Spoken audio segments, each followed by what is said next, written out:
I don't think you can realize how rough it is, how devastating it is until you see it. And that he did, see it for himself.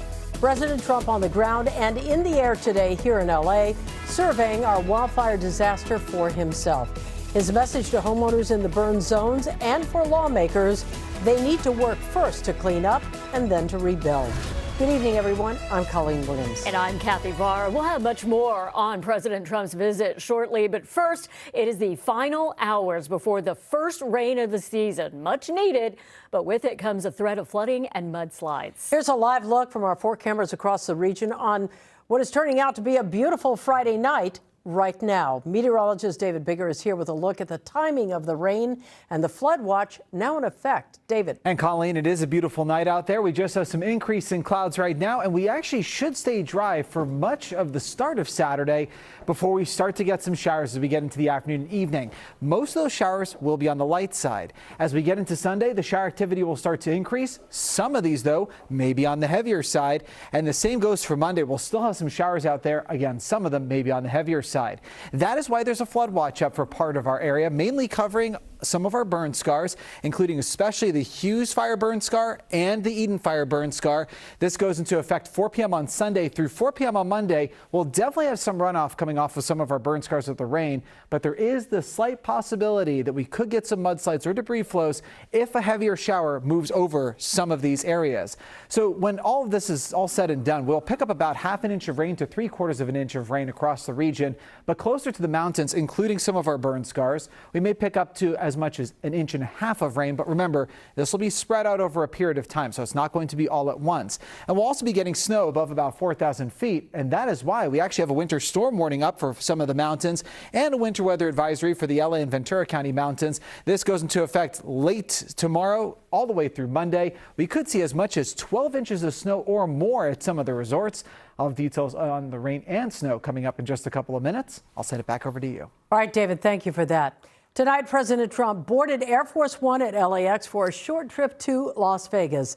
This after spending several hours touring the wildfire damage in Pacific Palisades and meeting with state and local leaders. Today, Governor Gavin Newsom was the first to greet President Trump, the two putting aside political differences in an effort to work together and get Southern California the federal help it needs to rebuild and recover after the devastating wildfires. And what you're seeing right here is a unique perspective. There you see these 2 Ospreys.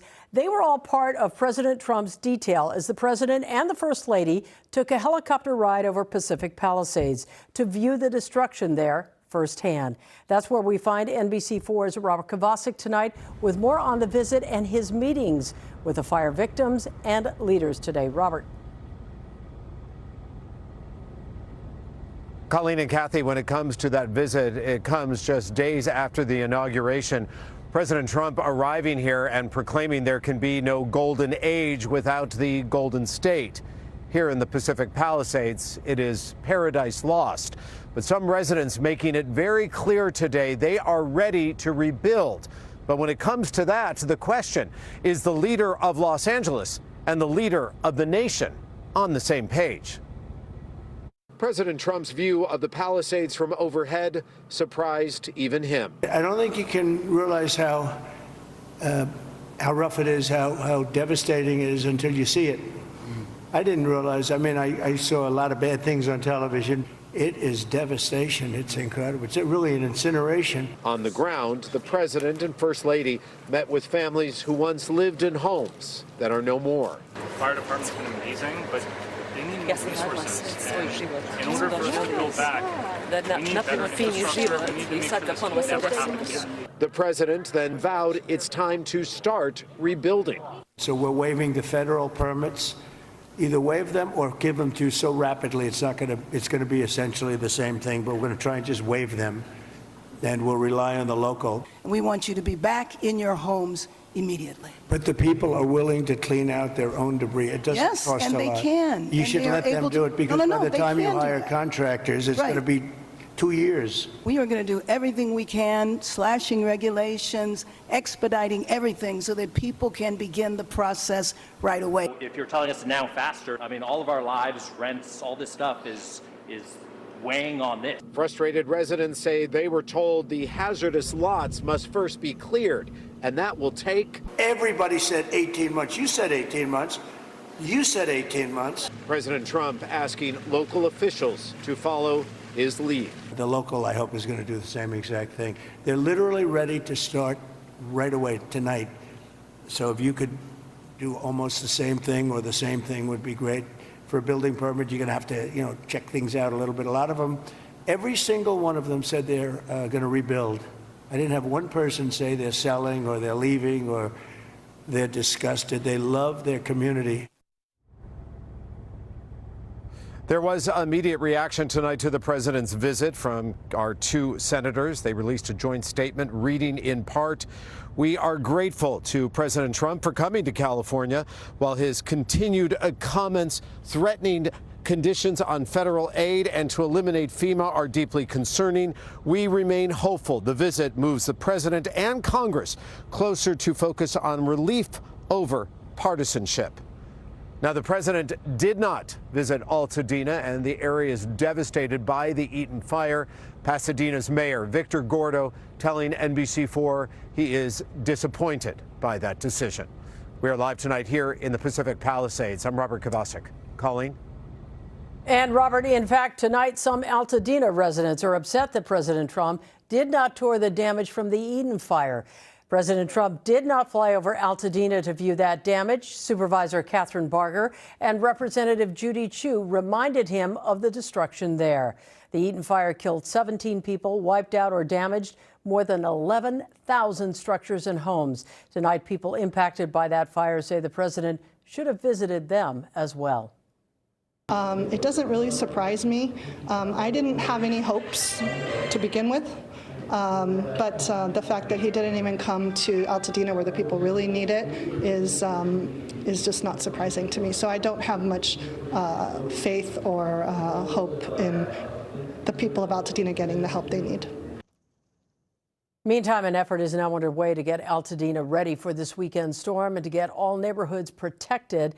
Crews are busy installing K-rails and removing hazardous waste in anticipation of possible mudslides. NBC4's Macy Jenkins has been in Altadena for us today and has a look at how they are getting ready for the storm. Macy. Well, Kathy, Victory Park is one of 3 locations in Altadena open Altadena and Pasadena open 24/7 for anyone in need of sandbags. The others are at the Altadena Golf Course and Robinson Park. People are busy filling up those sandbags and preparing ahead of the rain that's supposed to start tomorrow afternoon. Altadena, we can't handle another disaster again right now. 2 weeks ago, the 3rd most destructive fire in state history damaged or destroyed more than 10,000 structures in Altadena. Weary locals now bracing for wet weather that could bring flooding and mudslides to a community trying to recover. I'm still worried if the mountains are soft and all that start coming down, it could still start, because we're downhill, so it could start coming, downhill straight down. The foothill communities focused tonight on gathering sandbags ahead of the weekend rain. My house burned down, and right now we're going to go protect my grandmother's house above Altadena Drive on Lake. Well, the house is gone. That burned down completely. There's only a chimney sticking up. Yet Martin Cortinas still wants to save what's left of his property from any possible mudslides. And the slope gets wet, it'll run down. The California Office of Emergency Services mobilized more than 400 state personnel on Friday for a watershed protection mission. More than 4,000 linear feet of concrete barriers known as K-rail being put in place throughout Altadena to steer debris and mud around homes and businesses. LA County Sheriff Robert Luna assuring the community the county is ready to mobilize. We don't want our residents to go through more pain than they have already. So we'll make sure that we have resources around those areas and we're ready to respond as we are directed by Public Works and the fire department. Starting on Sunday, LA County Public Works says it's preparing and anticipating for the cities of Pasadena, Arcadia, Altadena, and Sierra Madre. They're preparing for mud flow. They're warning residents that they should ready themselves for debris in the streets and possibly flooding in their neighborhoods. Reporting live in Altadena, Macy Jenkins, NBC4 News. All right, Macy, thank you so much. And this is just into our newsroom. We're learning a teenager has been shot in the central Alameda section of South LA. This happened just after 10 tonight on East 50th Street. Police say the victim is just 13 years old and has been taken to the hospital. No word on the boy's condition, but we are told he was shot in the chest. So far, no arrests. Also tonight, police in North Hollywood are investigating a deadly hit-and-run crash. They say the person was walking near Lankershim and Victory just before 10 o'clock tonight when a driver hit him and took off. That person was dead when officers arrived on scene. So far, they have not caught the driver. And LAPD motorcycle officers are covering in the hospital tonight after a crash. It happened on the eastbound 105 freeway at the 710 around 7:30 tonight. The CHP says the officer collided with at least one other vehicle. We're still waiting to learn exactly what happened, and we don't know the status of the driver, but the officer, we know, has minor injuries. The Senate confirmed Pete Hegseth as President Trump's defense secretary tonight. That decision came by a very narrow margin. Vice President J.D. Vance was the tie-breaking vote, 51-50. Senator Mitch McConnell, along with two other Republican senators, voted with Democrats against the confirmation. Hegseth was facing explosive allegations of sexual assault, but he was never prosecuted. Still ahead at 11, cleaning up after the wildfires, what California's top environmental leader says about the hazard and toxic challenges ahead. And this weekend marks 5 years since the death of Kobe Bryant, and a local homeless center says his impact is still being felt there in a big way. Inside My Friend's Place and Kobe's connection. For the first time and only on NBC4, we're learning more about how the cleanup of hazardous debris from both the Eaton and the Palisades fires will now be carried out. NBC4's Lolita Lopez has more from Irwindale on how toxic materials are being brought in and disposed of safely. We're starting. We're going as fast as we can, but we're just starting. This former LA County park off the 210 freeway in Irwindale has turned into a collection and processing site for the U.S. Environmental Protection Agency. We've got temporary fencing going up and around the entire property. These different staging areas will receive hazardous materials found at homes and businesses burned in the Eaton fire. Similar sites are being set up for the Palisades fire. Eric Nold is the federal on-scene coordinator. This area here that's being built out is where we're going to bring all of the household hazardous materials that'll be collected. And what types of materials are we talking about when we say household materials? Household hazardous materials are everything you'd have in your garage, under your sink. Here, we don't want to do any of this type of activity out there in the middle of the community. We bring it here to where we have an engineered design to make it to safely process all of the different materials. Safety also includes how the materials get from Altadena to Irwindale, some 16 miles apart. He says the freeway will not be shut down and local routes have been pre-approved. The blue tank over here is where there'll be a brine solution. There'll be one of the excavators. One of the major areas of work will be in the handling and disposal of burned batteries, including lithium batteries found in electric cars. He says they will build on what they learned in 2023 following the Lahaina fire in Maui. Got a special team brought in that worked the Lahaina battery issues that basically has designed how we do battery operations now. He says the air and soil will be monitored at the site throughout the process, as much of the materials they gather that can safely be recycled will be, and what needs to be disposed will go to permitted locations that have not been determined at this time. He adds, we will be checking with Cal EPA to confirm that that facility is RCRA approved and in good standings and no issues, to make sure we're not sending it somewhere to create a new problem. The work is daunting. Take a look at this map from the Eaton fire. The properties marked in red are deemed destroyed. Thousands upon thousands to survey. Nold, with his decades of experience, describes it like this. Bigger, sadder, very heartfelt for everybody that's been impacted by this. Lolita Lopez, NBC4 News. All right, we're going to take you outside on this Friday night, looking live from our camera high atop Mount Wilson. Waiting for the rain. Our meteorologist David Bigger is here with a check on when it might be arriving in your area. Well, it looks like it'll start arriving as we get into tomorrow afternoon. But before then, we're just going to see a bunch of increasing clouds across the region and a pretty dry start to Saturday. Before we get into showing you futurecasts, I just want to make you familiar with something you're probably going to be seeing a lot of as we get rain over the next, let's just say, year or so. This is what we call the debris flow thresholds. And this is all having to do with rain rates. So if a rain rate exceeds half an inch in an hour or 0.3 of an inch in 30 minutes, that's an indication that the rain is heavy enough to potentially create a debris flow or a mudslide. So we watch this number very carefully, and that is what we can sometimes see when we get very heavy rainfall. So here's what we're looking at with futurecasts. We'll start right around 7 o'clock in the morning tomorrow.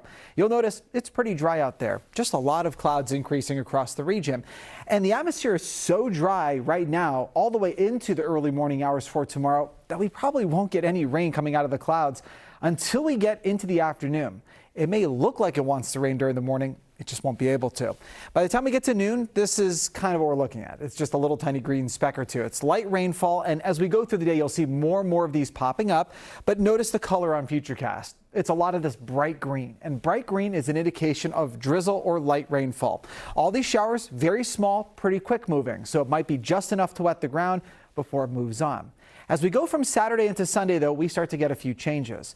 An area of low pressure that's bringing all the shower activity is going to be getting closer and closer to our region. It's bringing all this cold air, and that drives a little bit of instability. And that instability will allow the showers to get a bit heavier as we get closer and closer to the afternoon. This is 6 a.m., still a lot of the bright green coloring, but you do see these little pockets here and there of that darker green, and you are starting to see a lot more snow across the area mountains. Getting into the afternoon, now you're starting to see what I'm talking about here with more dark green popping up, some yellows popping up as well, is an indication of the heavier rain, and can't necessarily rule out maybe a rumble of thunder or two, especially as we get into Sunday afternoon and into early Monday. Here we'll pause at 11 p.m. This is what we're talking about. You see these spots here where we have some of the yellow. Our concern as we get into Sunday night and early Monday is that if any of these go over a burn scar or linger near a burn scar, we'd potentially have some issues with some of the debris flows or mudslides. I want to point out, though, these showers are very scattered, and that means that we might get some rain over a burn scar. It may not be heavy, but there's a non-zero chance that might happen. So one thing to keep in mind, we'll likely see some runoff coming off the burn scars, regardless of how heavy the rain is. It'll be picking up a lot of ash and soot on the way, so it's going to be very dark-looking water. Just avoid any contact with it. And of course, if any slides are happening, do not try to walk through it or pass by it. Just kind of stay away from any of that activity. As we get into early Monday, this is 7 o'clock in the morning. You see some scattered showers out there. We're also starting to get a lot more snow, maybe down low enough to get even to the high desert floor. That is all as this area of low pressure moves directly overhead and then eventually departs getting into late Monday. Basin forecast on top, coastal forecast on the bottom. All the rain starts up late tomorrow. It will be raining heavier as we get into Sunday, but again, it's all in scattered showers. Some of that will linger into Monday. We're dry for the second half of the week. Here's how it looks to the valleys on top, i.e. forecast down below. You see the rain in there for the weekend. As we get into Monday, it's just some scattered showers, dry approaching the middle of the week. Let me show you what it looks like for the high desert on top, low desert forecast down below. Windy for tomorrow with some scattered showers as we get into Sunday. Also a few scattered shower chances, dry for the remainder of the 7-day forecast. And for the mountain locations, plenty of snow coming our way over the next couple of days. It'll linger all the way into Tuesday before drying out for the second half of the week. That's a look at your forecast. Now here's James with sports. The Raiders find their new head coach, and he's a very familiar name. Plus, UCLA trying not to go winless in Seattle. Next on the Yamava NBC4 Sports Desk.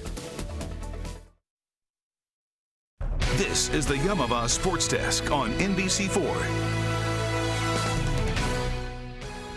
At 73 years old, Pete Carroll was preparing to teach a course at USC this spring, but now he's trading in the textbooks for playbooks.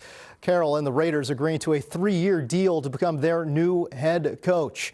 Carroll, now the oldest head coach in league history, was the architect of a legendary 9-year run at USC that included 7 Pac-10 titles and 2 national championships. He then went to Seattle, becoming just the 4th head coach to win a Natty and a Super Bowl.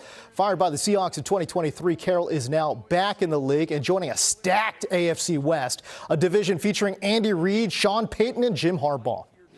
And America's team has found their new head coach as well, promoting offensive coordinator Brian Schottenheimer, although most football experts would consider this a lateral move at best from Mike McCarthy. NBA trade deadline is just a few weeks away, and Anthony Davis has made it clear he wants the Lakers to acquire another big man. One name being mentioned is Bulls center Nikola Vucevic. He's a two-time All-Star who played his college ball at USC. AD said he'd prefer a traditional big, but the 35-year-old Vucevic could provide some much-needed shooting ability. He's currently shooting over 41% from three. To the college game we go. UCLA at Washington. Tyler Bilodeau turned his ankle 3 minutes into the game, and just like that, the Bruins' leading scorer was done for the night. Wild finish to this one. Adai Mara with a couple key baskets down the stretch for the Bruins, but the biggest shot came from Dylan Andrews. Clutch three with under 20 seconds to play. UCLA goes on to win their third in a row, 65-60. Arguably the best pound-for-pound boxer in the world, Naoya Inoue, back in the ring today, taking on short-notice challenger Lee-Jun Kim, and in the fourth round, perfect 1-2 down the pipe, and Kim is down and out. Inoue retains his undisputed super bantamweight titles. Inoue improves to a perfect 29-0 with 26 knockouts. Finally, time to throttle up. The Supercross is at the Big A in Anaheim this weekend. And today we got a preview and the plans they have to raise money for wildfire relief. If you want the most action-packed racing, this is the place to be.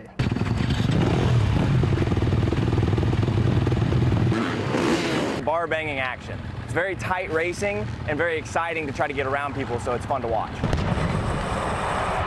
The moment that gate drops, you go into this meditation stage where you're so focused, you're thinking of nothing else. You never know what you're going to get. You could have, a good race, or you could have the race that makes history. What you guys have gone through, it's terrible. I love SoCal, but I love the people more. So it sucks to see your loved ones hurting, and anytime there's a wildfire, I was like, okay, how can we help? Troy Designs, who's known for its wild creativity and helmet design, has this idea to pull together the community, the racer community, and get as many of our pro racers this weekend to donate their helmets so that we can do an online auction and raise money for the wildfire relief efforts. The auction will start January 31st and run until February 7th. It'll be hosted on betterworld.org. If you're on the fence of coming out or not, for sure, just come on out. You're going to love it. Good event, better cause. Once again, if you want to know more about the helmet auction and how to participate, go to betterworld.org. This was the Yamava Sports Desk on NBC4. This Sunday marks 5 years since NBA legend Kobe Bryant, his daughter Gianna, and 7 others were killed in a plane crash in the Calabasas area. On the anniversary of Kobe's death, we remember his legacy and his impact way beyond the court, including his support for homeless youth. Jonathan Gonzalez sat down with people from the nonprofit My Friend's Place. They talked about a memorable visit from Kobe. We are at My Friend's Place in Hollywood. For those who need a friend while experiencing homelessness, My Friend's Place on Hollywood Boulevard has been an open door for over 3 decades. My Friend's Place is a nonprofit crisis resource center in Hollywood, serving the needs and hopes and dreams of youth experiencing homelessness ages 12 to 25. Erin Casey is the director of programs. She says on any given night there can be up to 4,000 youth sleeping on the streets of Los Angeles. About 75 of them stop by My Friend's Place each day to get their basic needs. So food, showers, clothing, access to medical attention, to technology. My Friend's Place has long championed the fight against youth homelessness, but this week they're remembering when an NBA champion walked through their doors. Yeah, Kobe Bryant was here in this building, in this parking lot, in June of 2011. We watch everybody shift up and kind of hold their breath, and then he would engage in this most real, authentic, curious way. Executive Director Heather Carmichael says Kobe and his wife Vanessa stopped by My Friend's Place to meet with homeless youth and hear their stories, donating their time and money, but also something as simple as shoes. He saw a young person walk out of the clothing closet with large feet, a smile on his face, and Kobe's shoes in hand. This young man did not know that those were Kobe's shoes, but Kobe did. right? And he saw that immediate impact. It's an impact still felt all these years later, from the showers Kobe helped pay to renovate to the NBA legend wanting to understand the larger issue of youth homelessness, attacking the issue the same way he would attack the basket. Kobe was like, oh no, look at these extraordinary young people, look at these families, look at these individuals that need our help, that need our attention. He used the word attack the issue, and I'm like, oh, attack. But you know what? We do. For Kobe, it was just one visit. But for my friend's place, it was one they won't soon forget. I think it just made young people feel visible. I think it made them feel heard. I think it made them feel like maybe I can dream bigger. If Kobe's saying I can dream, you can dream. Yeah. In Hollywood, Jonathan Gonzalez, NBC4 News.